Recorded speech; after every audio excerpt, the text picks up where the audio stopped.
Stephen Woodford over at Rationality Rules didn't like my response video based on his criticism of Sean McDowell's answer to the question of whether God is an arrogant narcissist for demanding our worship. Here's the question that Sean was asked. So here's what, if God demands our praise and worship, we see that all over the Bible, well, doesn't that mean he's just a big narcissist? What kind of God would demand you worship him and praise him? That sounds like narcissism. Now, you may need to go watch the previous videos on his channel and mine in order to get the full breadth of this conversation. They're linked in the description, and I definitely encourage you to listen to both of them in full. I want you to hear what Stephen is saying. But this is my response to his criticism of me in this video. It should be fun and hopefully educational. Now, to get a housekeeping matter out of the way first, he seems to object to my saying that he was tap dancing around an obvious answer to this.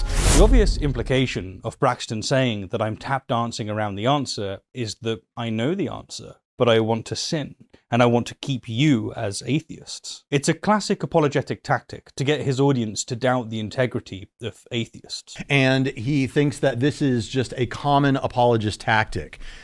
But bro, dude, my dude, if this is a common tactic, it's one that I got from you, like in this video. What do we have here, huh? Christian apologist Sean McDowell recently took to the stage at Cross Assembly Church at Raleigh, North Carolina, and found himself tap dancing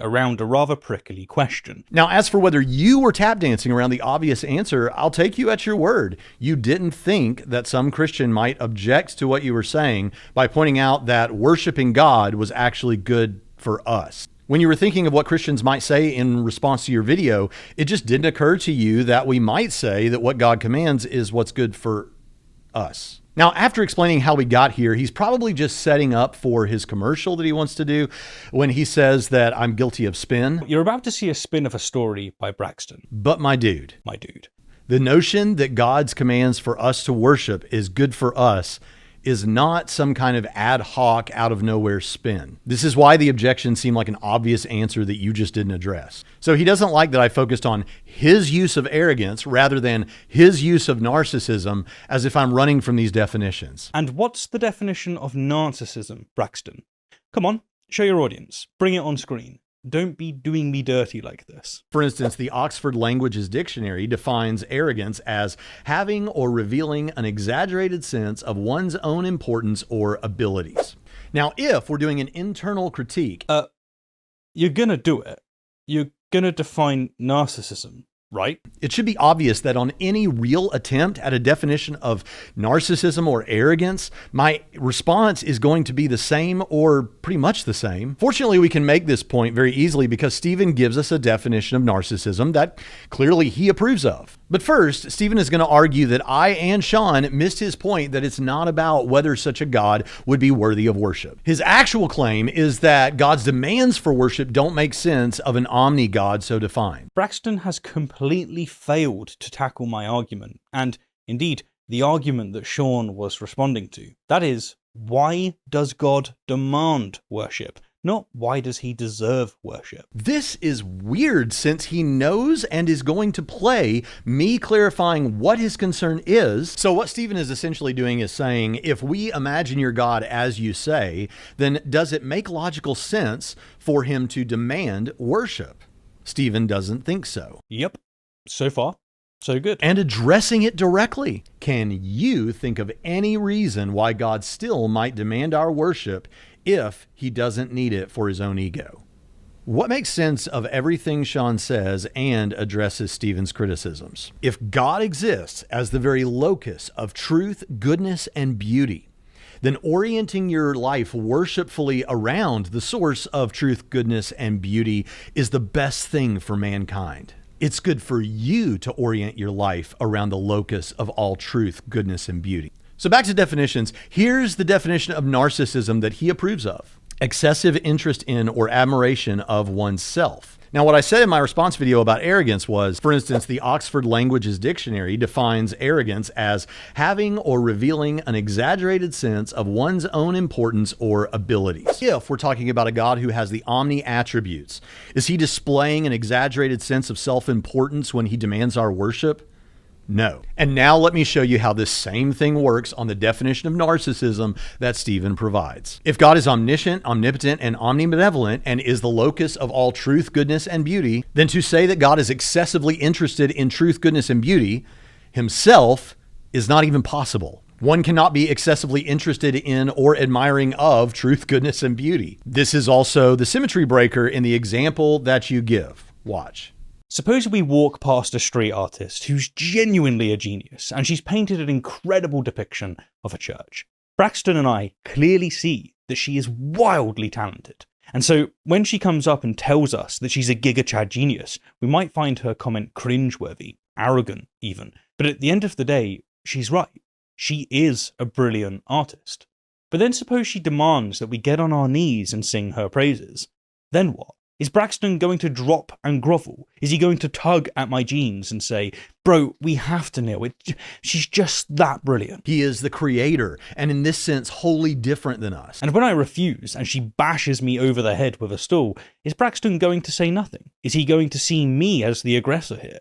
As if I've chosen to be beaten up. When I say that she's exhibiting narcissistic behaviours and that her actions seem wholly incompatible with benevolence, despite what Sean down the road insists of her, something's actually wrong with you. Is Braxton going to ignore my criticisms of her demands and instead lecture me on how she isn't arrogant because she is indeed a really good artist? This is why it would be inappropriate to worship the artist who reflects God's truth, goodness, and beauty, the created thing, rather than the locus of all truth, goodness, and beauty, the creator, God. This is why the point about which definition I use and that it was a definition of arrogance instead of his use of the terms arrogance and narcissism are vacuous. But for extra measure, he adds another definition of narcissism that he likes: having too much interest in or admiration for yourself. Watch, same move. How could an omnimax God have too much interest in or admiration for himself? This just doesn't even make sense.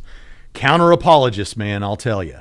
Any attempt at a real definition of these terms will include the notion that one is inappropriately focused on self. God can never fit that notion because he's not just some guy who's really impressed with himself. Say it with me out loud. He is the locus of all truth, goodness, and beauty. To demand that you orient your life worshipfully around him, then, is what's good for you. His pointing that out is good for you. God cannot be inappropriately, excessively, arrogantly, unjustly, narcissistically focused on truth, goodness, and beauty, because that doesn't make sense as a criticism if you think those things are good. I really can't make this up. So no, Braxton. As I make clear in my original response, and as you didn't play to your audience, the criticism is not that God is unworthy of worship. The criticism is that he demands to be worshipped.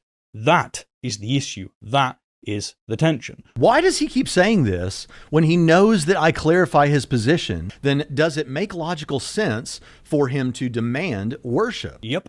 So far, so good. And address it directly. What makes sense of everything Sean says and addresses Stephen's criticism? I didn't make your real criticism clear to the audience? Yep. So far, so good. You said that I did. What Sean and yourself need to do is explain why, when the artist demands worship, she's acting in a non-benevolent way. But when God does it, it's perfectly kosher. We need a clear symmetry breaker. That's all what's being asked for. The clear symmetry breaker is that no human artist is the locus of all truth, goodness, and beauty. God is. She is reflecting those things, but to worship her would be to worship the created thing rather than the creator. That's not arrogance. But is it narcissism, Braxton? No. For the same reasons. If God exists as the very locus of truth, goodness, and beauty. But think for a moment. The reason it's in our best interest to worship him is not because he's the truth, nor that he's beautiful, nor that he's good. It's because he will forever forsake us for not praising him.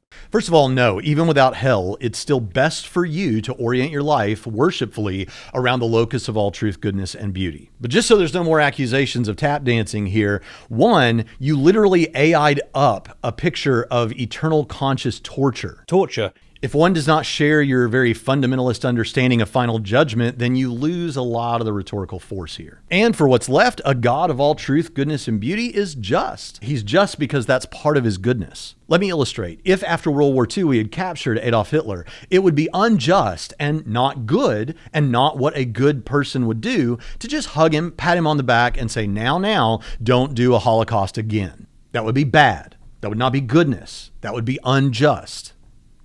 It would not be justice. So it turns out that an all good God is perfectly just, and it may be that an all just God doesn't match what you would personally like or your sensitivities, but there's nothing contradictory about it. Sin has to be dealt with, or else there's no justice and no goodness. And Jesus was God incarnate dealing with sin. So let me make this very, very clear. Stephen wants to know not why a God so defined is worthy of worship, but how it makes sense that such a God would demand worship.